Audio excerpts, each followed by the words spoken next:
Hello and welcome to the Daily Comic and Collectible, episode 464. Now today, the collectible of the day is the Diamond Select Marvel Comics Tower Records exclusive Ultimate Spider-Man Polystone Bust. This limited edition Polystone statue of the Ultimate Spider-Man was only available from Tower Records stores and via their website. This bust is nearly identical to the previously released Ultimate Spider-Man bust, except the key difference is the head sculpt.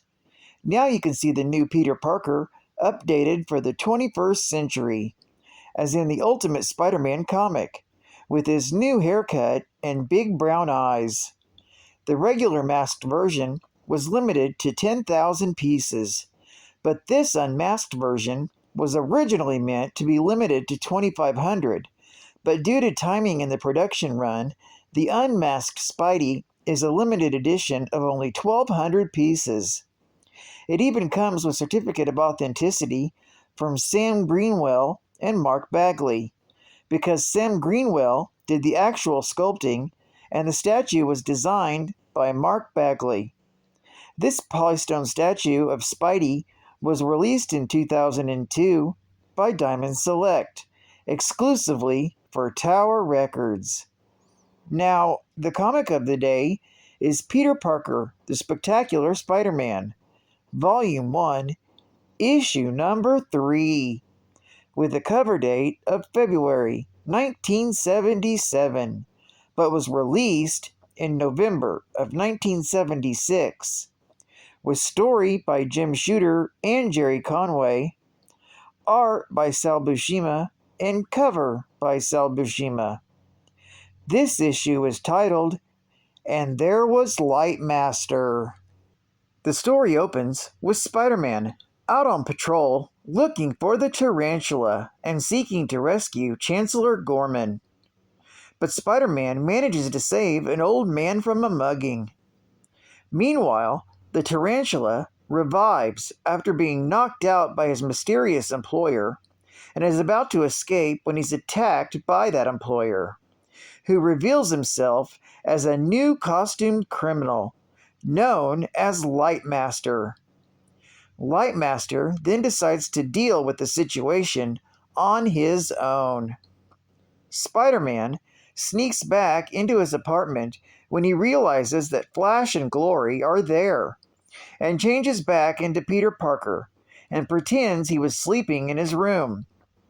When they all go out for a meal, Flash recognizes one of the waitresses as Shashan.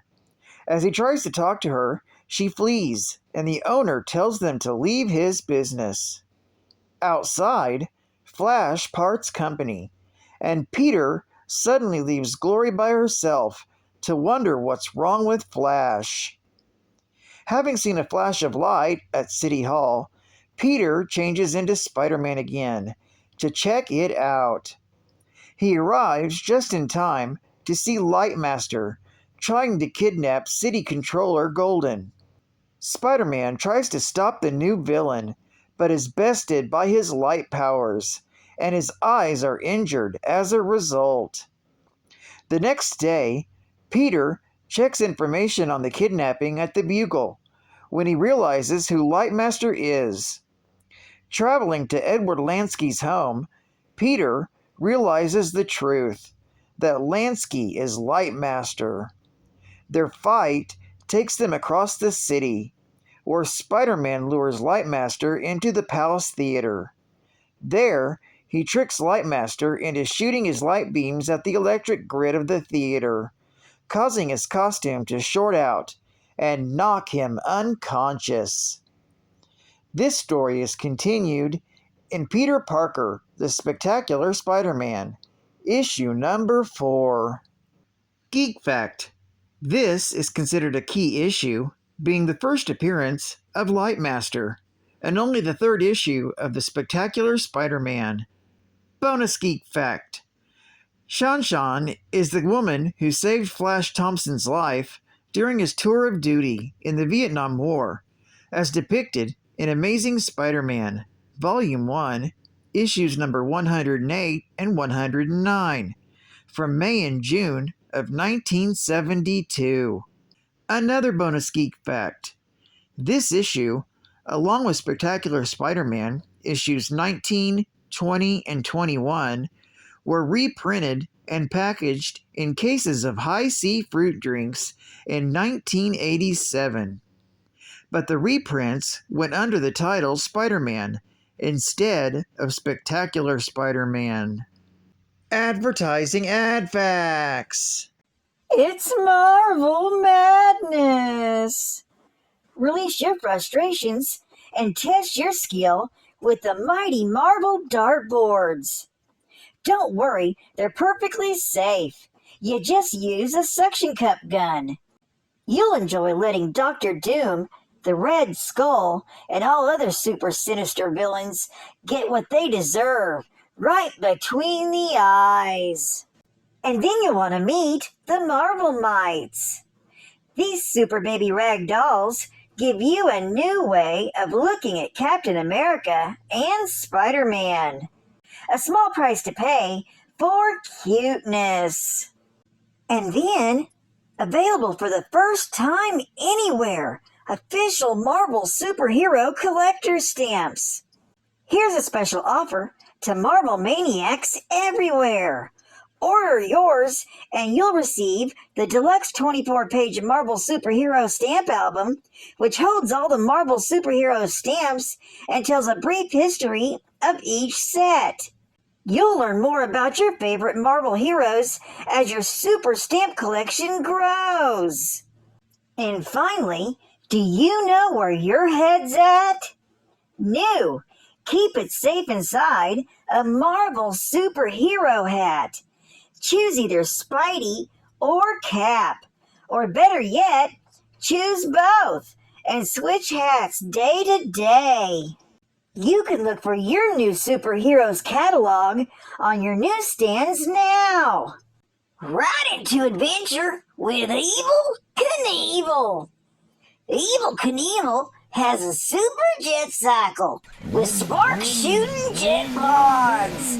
And riding with Evel is Robbie Knievel, teenage stuntman, for exciting new two-man stunts. Robbie sold separately. Get your jet cycle today and pack it up. It's ready to go. The Evel Knievel Scramble Van. It's a moving daredevil show. Then we have the Evel Knievel Stunt Cycle. Ready for anything from a rally in the park to daredevil jumping. And don't forget to pick up your Evel Knievel chopper with chrome-like exhaust, a banana seat, extended front fork, ready to take on the toughest backyard stunts. Then we'll go to the Canyon Sky Cycle. Will the king of the stuntmen jump Snake River Canyon? Evel and the Canyon Sky Cycle are ready in 3, 2, 1. And then finally, the Evel Knievel Funny Car. It's a mean machine with power to burn. Just shut the hood and you're ready to break the Speedway record. The power behind all these Evel Knievel action figures is the gyro-powered Energizer.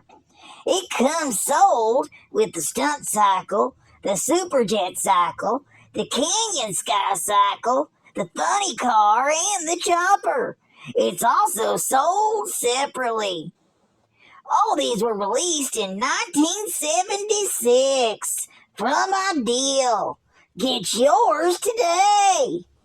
Marvel Hostess Heroes. The Incredible Hulk and the Green Thumb. The Hulk has been befriended by Cousin Betsy, the plant lady. Now, dear, green thing. I'm only too happy to take you in with all my all my vegetables and plants.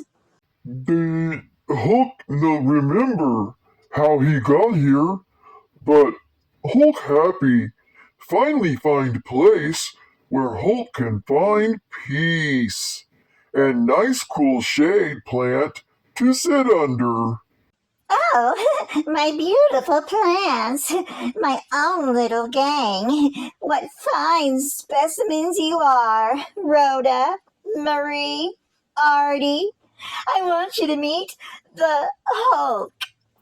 That jade giant is going to join us in our next robbery of diamonds and other precious things. What a specimen! And so green. Hulk no join strange plants. Hulk no like people or plants. Hulk want to be alone. I warn you, Green Gargantua, join us, or else. The artichoke chokes. Go get him, Artie. See, Green Goliath, when I talk to my plants, they listen. The Hulk always wind up same, double-crossed. First by puny humans, now by puny plant. Now Hulk mad. Forget the diamonds, save the delicious hostess fruit pies. With a real fruit filling and the light tender crust.